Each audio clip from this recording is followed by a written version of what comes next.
안녕하세요, 수험생 여러분. 2023년 제3회 기출보건문제 해설을 시작하겠습니다. 1번 문제입니다. 어떤 작업장 내에서 톨루엔, TLV가 100bpm인 톨루엔을 시간당 3kg씩 사용하고 있다. 톨루엔의 폭발 방지 유효 한기량은 몇 세제곱미터 퍼 미니트인가 물어봤습니다. 단 톨루엔의 폭발 농도 하한치, 그걸 갖다 우리가 LEL이라고 하는데, 요건 1%, 그 다음에 수식에 나오는 B 값은 0.7, 안전 개수는 10, 사용 온도는 130도씨이다. 이렇게 나타나 있습니다. 그래서 여러분들이 이 문제를 풀기 위해서는 톨루엔의 화재 폭발 방지를 위한 필요 한기량 계산식이 있습니다. 톨루엔은 벤젠과 같은 방향족 탄화수소인데, 벤젠에다가 메틸기가 하나 붙은 이러한 물질을 톨루엔이라고 합니다. 그래서 이 톨루엔의 그 폭발 방지를 위한 필요 한기량 계산식은 굉장히 중요합니다. 이 식을 이용해 가지고 문제가 많이 나오거든요. 그래서 M, 여기서 M은 뭐냐면 그 톨루엔의 분자량, 그 다음에 LEL은 여기 주어진 폭발 농도 하한치, 그 다음에 B값 요거 잘 알아두셔야 돼요. B값은 뭐냐면 온도에 따른 상수인데 121도C 이하에서는 1이고요. 그 다음에 121도 이상이면 0.7을 곱합니다. 근데 여기서 보면 주어진 조건이 130도C잖아요. 그러면 0.7을 여기다 대입해야 됩니다. 그거 분의 24.1, 이 숫자는 정해져 있습니다. 왜냐하면 산업환기에서는 21도C를 표준 공기라고 하지요.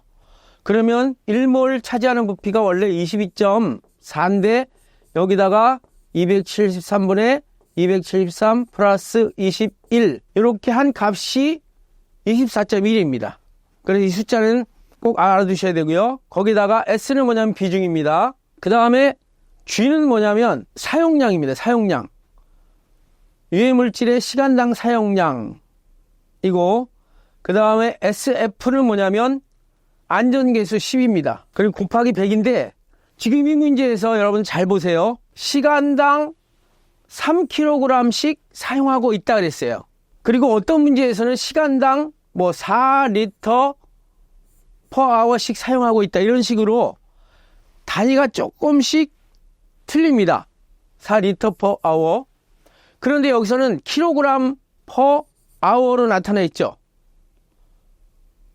그러면 여기에 그 G값이 시간당 리터 per hour로 나오면 그대로 이 식에다 대입하면 되는데, 문제에서는 톨루엔이 시간당 3kg 사용했다고 그랬잖아요.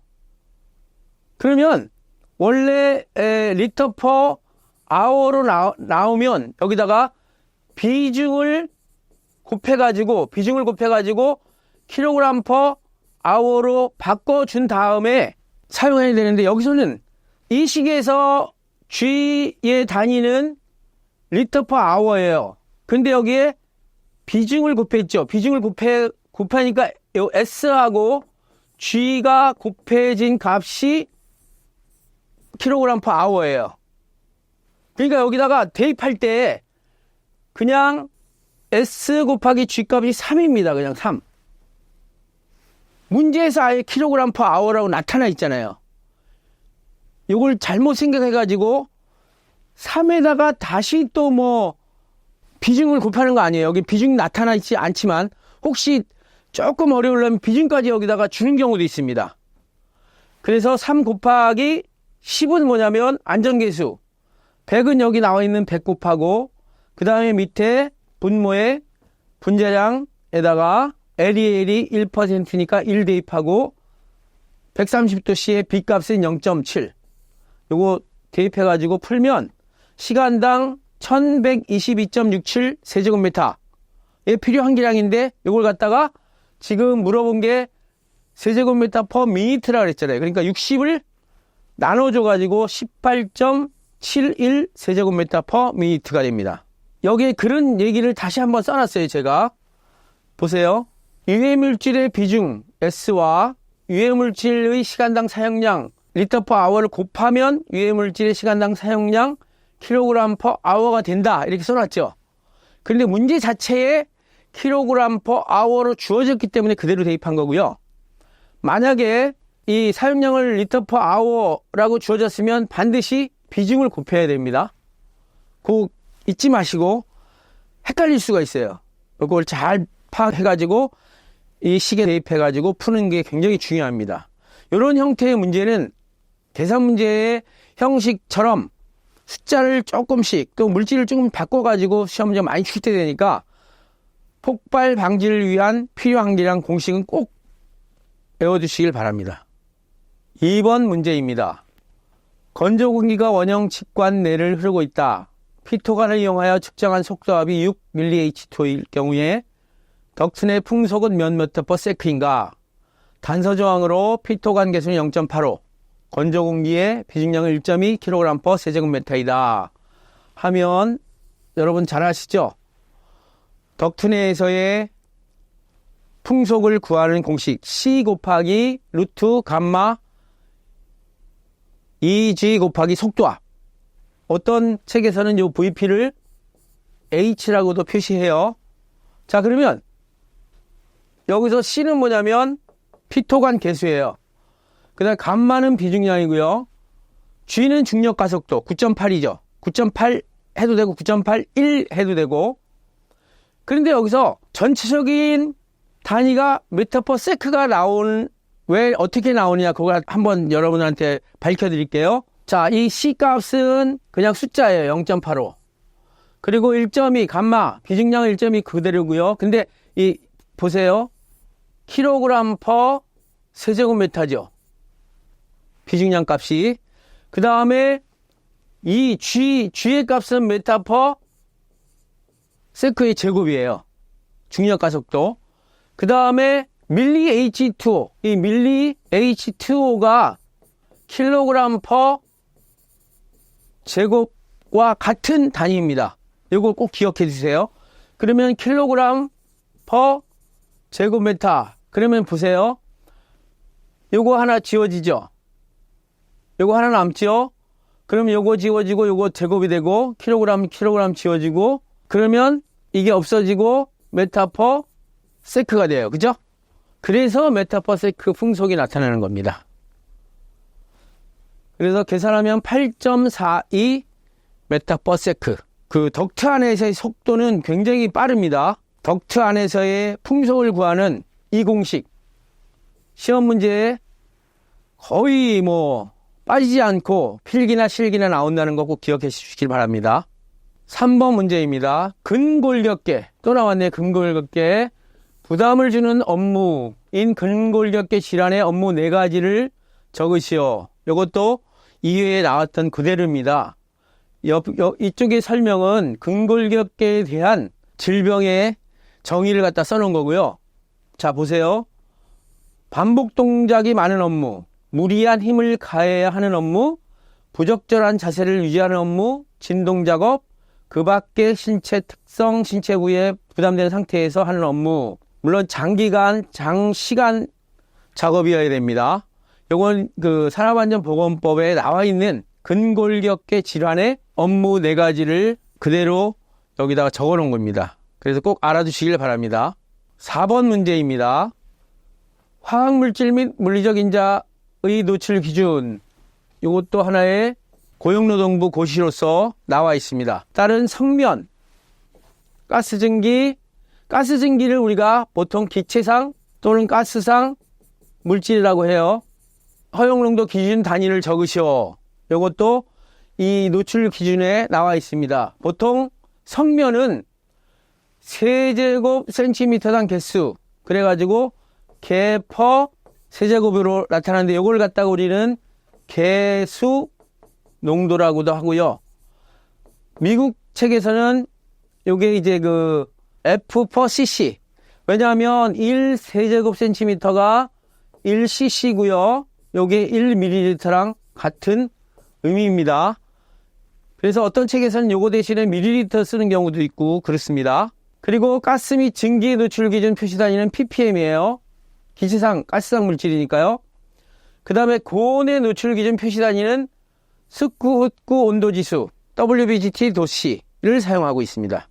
요게 이제 그 화학물질 및 물리적 인자의 노출 기준의 단위로 아예 명시가 되어 있으니까 꼭 알아두시길 바랍니다. 5번 문제입니다.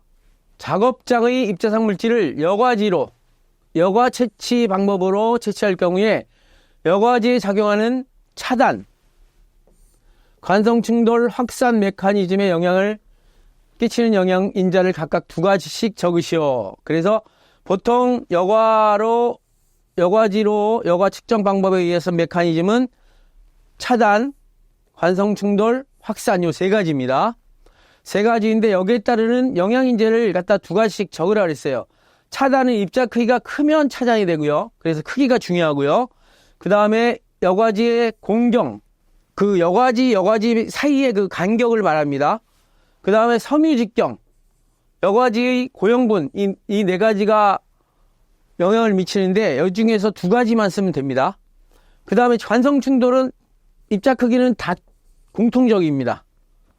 여기에 입자 밀도, 면속도, 또 공경, 섬유 직경 이런 것들이 거의 비슷하죠. 그 다음에 확산은 굉장히 미세한 1마이크로미터보다도 적은 입자들이 포집되는 메커니즘인데 입자 농도, 면속도, 여과지 공경, 섬유 직경 거의 그 영향을 미치는 요소가 거의 비슷비슷하죠. 예를 들어서 입자 크기 한 가지 쓰고 그 다음에 여과지 공경 쓰면 다 똑같이 쓰면 됩니다. 이거는. 그래서 이것도 여러분들이 좀 확실히 알아두시길 바랍니다. 6번 문제입니다. 유리규산, 석탄, 면분진에 따른 각 진폐증의 질병 명칭을 적으시오. 유리규산을 우리가 화학식으로 표시하면 SiO2, 모래 있죠. 모래의 석영 성분입니다. 채석장 및 모래 분사 작업장에서 발생하는 유리규산의 밀입자가 함유된 공기를 장기간 흡입함으로써 증세가 발생하는 만성질환인 규폐증입니다. 그냥 규폐증만 써도 돼요. 실리코시스라고 해가지고 유리규산에 의한 질병은 규폐증, 석탄 분진의 흡입으로 인한 진폐증 해가지고 이건 탄강부 진폐증 또는 탄폐증이라고 쓰면 되고요. 3번째 면분진, 우리 옷감에서 나오는 면이 있잖아요. 그런 것 말하는데 면이나 아마나 대마 입자를 흡입하여 초래되는 기도의 협착으로 일반적으로 휴식 후 업무 첫날에 해서 하면 어떻게 되죠? 월요일이죠. 그래서 이 면분진에 의한 면폐증은 다른 말로 먼데이 피버라고 돼요. 먼데이 피버. 휴식하고 난 다음에 가슴 쪽에 쌕쌕거림과 긴장을 초래할 수 있기 때문에 면폐증이라고 합니다. 면 분진 때문에 폐에 영향을 미치는 면폐증. 다시 한번 유리규산은 규폐증 꼭 기억하시고요. 그 다음에 석탄은 탄강부 진폐증 또는 탄폐증, 면분진은 면폐증. 이런 식으로 이제 답을 적어 놓으시면 만점이 되는 겁니다. 7번 문제입니다. 산업안전보건법에서 적시한 중대재해, 이건 법에 나와 있습니다. 산업안전보건법에 딱 중대재해라는 이런 것이 중대재해이다 나와 있습니다. 첫 번째는 사망자가 1명 이상 발생한 재해. 요새 뉴스거리 많이 되죠. 중대재해에 해당되는 이런 사고인가 아닌가에 따라서 그 회사에 굉장히 큰 손실을 입힐 수 있습니다. 또 2번째는 3개월 이상의 요양이 필요한 부상자가 동시에 2명 이상 발생한 재해를 중대재해라고 하고요. 마지막으로는 부상자 또는 직업성 질병자가 10명 이상 발생한 재해, 이 3가지 경우 이렇게 발생해도 중대재해, 이렇게 발생해도 중대재해, 이렇게 발생해도 중대재해가 됩니다. 8번 문제입니다.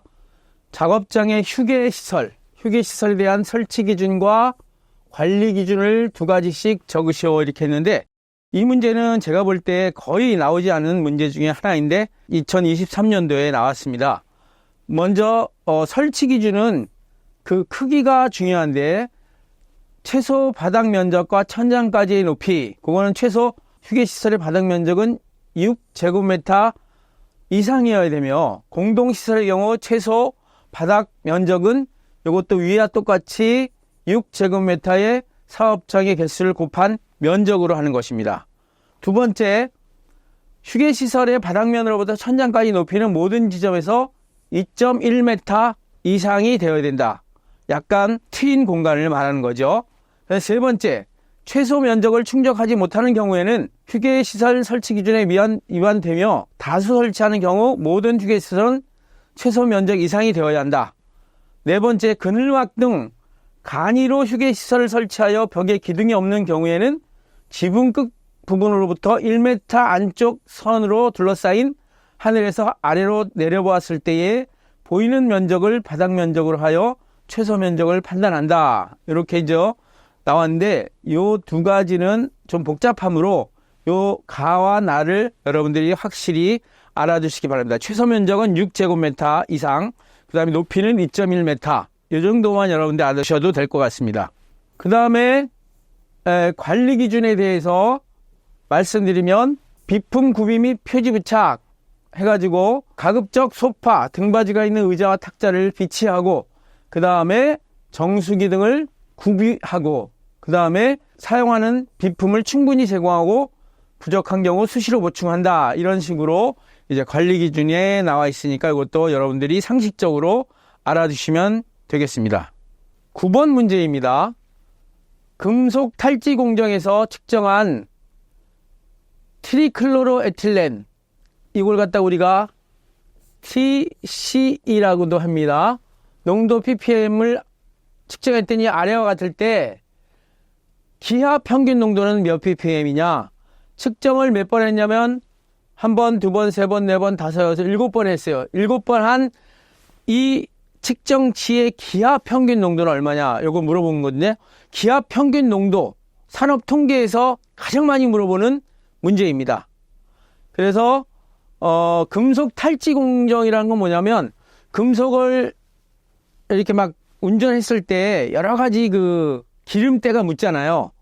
그러면 그 기름때를 없애주는 공정이 탈지, 지방기를 없앤다, 이런 의미입니다. 그래서 그러한 공정에서 트리클로로에틸렌의 농도가 트리클로로에틸렌으로 지방을 다 이렇게 제거해 주거든요. 액체로. 그래서 기하 평균 농도는 뭐냐면 지오메트릭 미인 해가지고 GM이라고 합니다. 그래서 여기 있는 걸 다 곱해요. 7개를 다 곱하고 루트를 씌워가지고 n의 루트승, 즉 뭐냐면 다 곱한 다음에 n분의 1승으로 하면 됩니다. 계산기를 두들길 때. 그래서 전부 다 곱하고 여기다 7을 넣었어요. 물론 이렇게 루트 계산도 되고 이 다 곱하고 7분의 1승 이렇게 해도 돼요. 그러면 55.2 ppm이 나옵니다. 그래서 이제 작업 현장에서 측정한 값을 농도를 나타내는 기하 평균 농도로 많이 나타낸다는 거. 그래서 시험 문제도 이 기하 평균 농도의 계산 문제가 많이 나온다는 거 꼭 알아주시길 바랍니다. 10번 문제입니다. 입자성 물질 채취하는 직경 분립 충돌기. 이걸 영어로 우리가 캐스케이드 임팩터 또는 다른 말로 앤더슨 에어 샘플러 이렇게 말하고 있습니다. 대한 장단점 두 가지씩. 요 시험 문제도 가끔 잘 나오니까 알아두세요. 요거는 뭐냐면 입자의 질량 크기 분포를 갖다가 얻을 수 있어요. 그리고 두 번째는 호흡기의 부분별로 침착된 입자 크기의 자료를 추정할 수 있어요. 왜냐하면 우리 몸이 이렇게 했다 그러면 여기 호흡기로 들어오는 게 10마이크로메타 이하, 요 인후두부는 7 마이크로메타, 그 다음에 기관지 깊숙이 들어오는 게 5, 폐까지 들어오는 게 0.5까지 이렇게 구분돼서 입자의 크기가 구분돼서 측정이 되거든요. 그렇게 우리 몸속에 침착되는 입자의 크기를 측정하는 기기입니다. 그래서 흡입성, 흉곽성, 호흡성 이런 식으로 입자 크기별로 분포 및 농도를 계산할 수가 있는 장점이 있습니다. 단점은 이렇게 까다롭게 채취하기 때문에 입자 채취가 까다롭고, 두 번째로는 비용이 많이 들고 채취 준비 시간이 많이 든다는 이런 단점이 있기도 합니다. 11번 문제입니다. 국소배기 장치 중 후드의 성능에 대한 불량 요인, 후드의 성능이 불량한 요인 세 가지를 적으라는데 후드가 불량할 때는 송풍기 용량이 부족한 경우에 오염물질이 잘 흡입이 안 돼요. 두 번째로는 후드 주변에 난기류가 형성된 경우, 주위에 방해 기류가 많이 있어가지고 잘 오염물질이 후드 속으로 흡입이 안 되는 경우. 세 번째는 송풍관 내부에 분진이 과다하게 퇴적되어 있어가지고 그 오염물질이 정상적으로 흡입되지 않는 경우, 이 세 가지를 보통 우리가 불량 요인이라고 말하고 있습니다. 꼭 알아두시길 바랍니다. 12번 문제입니다. 12번 문제는 계산 문제, 국소배기 장치의 필요 송풍량을 구하는 계산 문제인데, 전자부품을 납땜하는 공정에서 외부식 국소배기 장치를 설치하려고 한다. 후드의 규격은 개구면의 면적이 300mm 곱하기 300mm, 제어거리 50cm, 제어 속도가 0.5m/s이라고 할 때 소요 송풍량보다 후드에 플랜지를 부착하여 공간에 설치하면 소요 풍량을 얼마나 감소하느냐. 이것도 앞에 회차에서 한 문제에다가 숫자만 바꾼 거예요. 즉 플랜지를 미부착할 때의 필요 송풍량 공식은 60은 초를 미니트로 고치기 때문에 60을 곱했고, 제어 속도 10의 제어 거리 제곱 플러스 후드의 개구 면적, 그 다음에 부착할 때는 25%가 줄어들죠. 그래서 0.75 해가지고 플랜지 미부착 칠 때는 72.7, 플랜지 부착할 때는 25%가 줄어들어가지고 58.28, 그래서 차이는 19.42 세제곱미터/미니트가 된다. 그래서 풍량이 얼마나 감소하느냐, 요거 세제곱미터/미니트라고 그랬는데, 저번에도 말씀드렸지만 몇 %가 감소하느냐 이렇게 물어봤을 때는 이거대로 그대로 하면 안 되고, 여기서는 이렇게 되죠. 77.7 빼기 58.28 곱하기 100%만큼 감소된다. 그런 식으로 답을 해주시면 됩니다. 13번 문제입니다. 물리적 흡착법의 특징 세 가지를 적으시오 그랬습니다. 흡착은 보통 화학적 흡착과 물리적 흡착 두 가지가 있습니다. 쉽게 얘기해서 화학적 흡착은 한 번 흡착되면 그 흡착제는 쓸 수가 없어요. 그냥 버려야 돼요. 물리적 흡착은 흡착된 걸 다시 재생시킬 수가 있습니다. 흡착제를. 그리고 흡착력이 화학적 흡착이 물리적 흡착보다 훨씬 세죠. 그래서 그런 내용을 염두에 두고 보시면, 물리적 흡착은 다분자층의 흡착이며 흡착열이 낮다. 반대로 화학적 흡착은 흡착열이 높다. 온도가 높다. 여기 밑에 참고에 화학적 흡착의 특징을 또 나타냈습니다. 왜냐하면 문제가 또 화학적 흡착으로 바뀔 수가 있기 때문에. 두 번째, 임계온도 이상에서는 흡착이 되지 않고, 가역성이 뭐냐면 흡착됐다가 안 됐다, 이 왔다 갔다가 가능하다는 게 물리적 흡착입니다.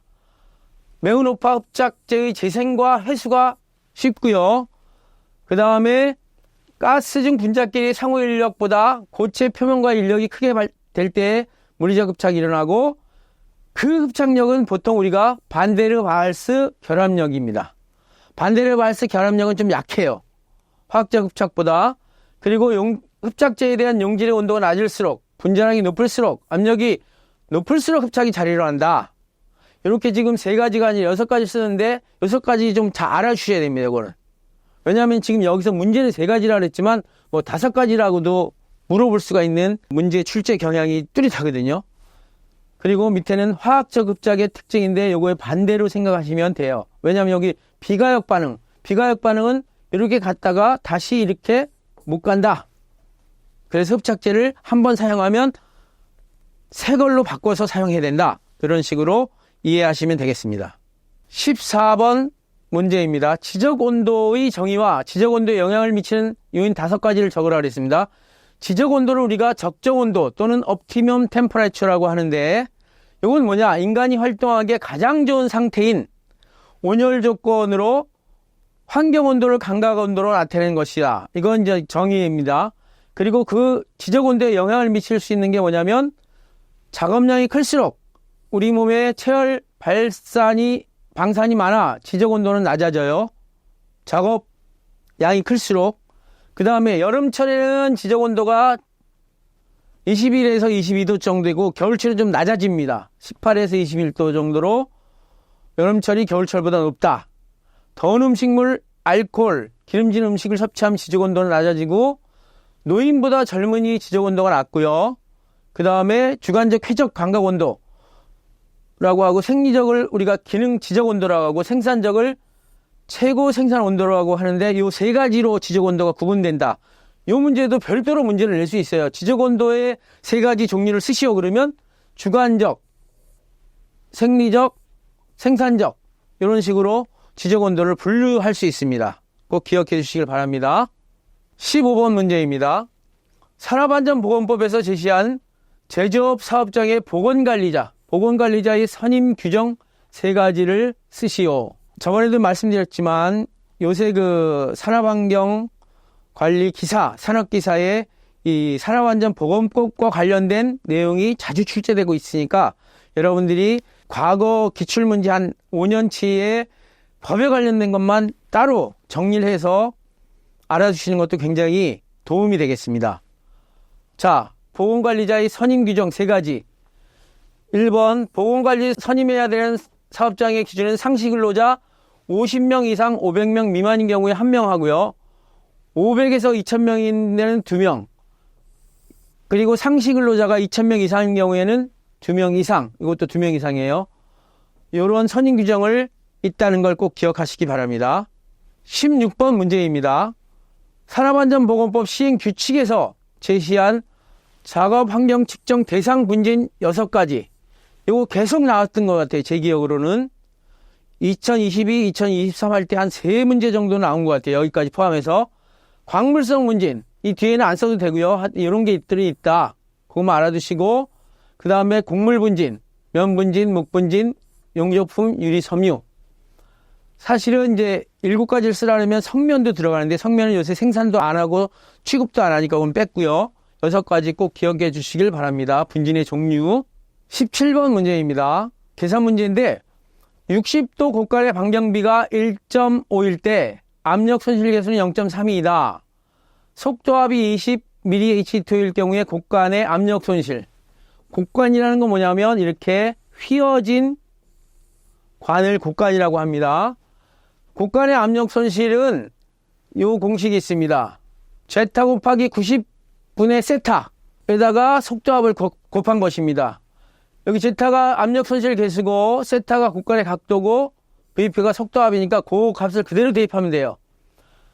자, 압력 손실 계수 0.32 그리고 60도가 꺾어졌다 했으니까 90분의 60 그리고 속도압 20 하면 4.27mH2O. 계산식은 되게 간단합니다. 그렇지만 이 계산식 자체를 모르면 문제를 풀 수가 없기 때문에 이렇게 간단한 거라도 자, 다시 한번 압력 손실 계수에다가 그냥 속도압만 곱하면 돼요.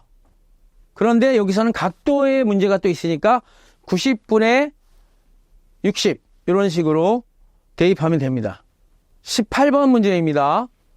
입자상 물질의 기하학적 또는 물리적 직정 세 가지를 적으시오 했는데 이것도 보통 우리가 이런 그림에 의해서 요 길이가 얼마냐 이 길이가 얼마냐 또는 여기에 똑같은 원의 직경이 얼마냐 이런 식으로 물리적 직경을 우리가 많이 나타냈습니다. 첫 번째는 마틴 직경이라고 하는데 입자상 물질의 면적을 2등분한 이 면적과 같은 2등분한 선의 길이 선의 방향을 일정해야 되고 이 단점은 뭐냐면 과소평가할 수 있어요. 그 입자상 물질의 직경을 조금 줄여서 말할 수 있다. 그 다음에 두 번째가 펠렛 직경입니다. 요거는 입자상 물질 끝과 이 끝의 길이에요. 그래서 입자상 물질 한쪽 끝 가장자리와 다른 쪽 끝 가장자리 사이의 거리로 과대평가할 수 있다. 이거는 마틴경 좀 반대의 경향이 있습니다. 그 다음에 세 번째 등면적 직경은 뭐냐면 이 뒤꿈친 이 부분하고 이 부분을 더해서 그거와 가상의 원이 있을 수 있는데 그 가상의 원의 직경을 등면적경이라고 해요. 그런 말이죠. 가장 정확한 직경이라고 하고 현미경 저반경의 프로톤 레티클에 삽입하여 측정할 수도 있다. 뭐 이거는 그냥 첨언으로 한 거니까 생각하지 마시고 가장 정확한 직경인데 뭐냐? 입자상 물질의 면적과 동일한 면적을 가진 원의 직경이다. 이렇게 생각하시면 되겠습니다. 19번 문제입니다. 유리규산을 채취하여 X선 해결법으로 분석하고 육과 크로미움, 아연, 산화물 등 중량 분석을 위한 측정에 사용되는 막 여과지 멤브레인 필터의 종류는 어떤 것을 사용하느냐, 이걸 물어보는 것입니다. 이러한 그 육과 크로미움이나 금속 물질, 금속 산화물질을 중량 분석할 때 사용되는 막 여과지는 PVC 막 여과지입니다. 폴리비닐 클로라이드 멤브레인 필터. 이건 꼭 알아두시기 바랍니다. 시험에 가끔 잘 나옵니다. 20번 문제입니다. 상시 근로자 수가 7,500명인 대형 사업장에 1년 동안 200건의 재해가 발생하였고 이로 인한 근로손실 일수는 28,000일이었다. 근로자가 1일 8시간씩 매월 25일씩 근무하였다면 이 사업장에, 이 말이 중요합니다, 총 근로시간 1000시간당 재해 발생으로 인한 근로손실 일수는 무엇인가 하는데, 이러한 총 근로시간 1000시간당 재해 발생을 나타내는 율이 있습니다. 산업통계 율이 뭐냐면 강도율이라는 거 기억해 주시기 바랍니다. 그래서 강도율을 우리가 SR이라고 하는데, 일정 기간 중 연근로시간 수분의 근로손실일수. 그래서 근로손실일수가 28,000일이니까 28,000 대입하고요. 연근로시간 수를 모르잖아요. 그럼 계산을 해야 돼요. 어떻게 계산을 하느냐? 연근로시간 수의 계산은 근로자가 7,500명이고 그 근로자가 하루에 8시간씩 근무하고 또 한 달에 25일씩 근무하고 1년이니까 연근로니까 1년이니까 12개월 곱합니다. 그러면 1,800시간이 됩니다.